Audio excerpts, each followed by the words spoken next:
Bonjour à tous. Le Proche-Orient toujours à la une de la presse internationale. Le retrait israélien de Khan Younes vers une trêve ou une offensive sur Rafah s'interrogent les quotidiens. Le flou plane sur les suites de la guerre à Gaza après le retrait inattendu de l'armée israélienne de la ville de Khan Younes, la reprise concomitante des pourparlers au Caire ainsi que les nouvelles menaces d'une offensive contre Rafah, écrit le Courrier international.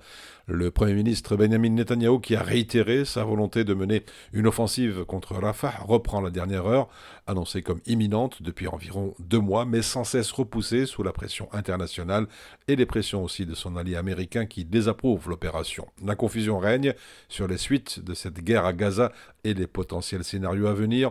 Les négociateurs pourront-ils arracher un accord avant le lancement de l'offensive sur Rafah?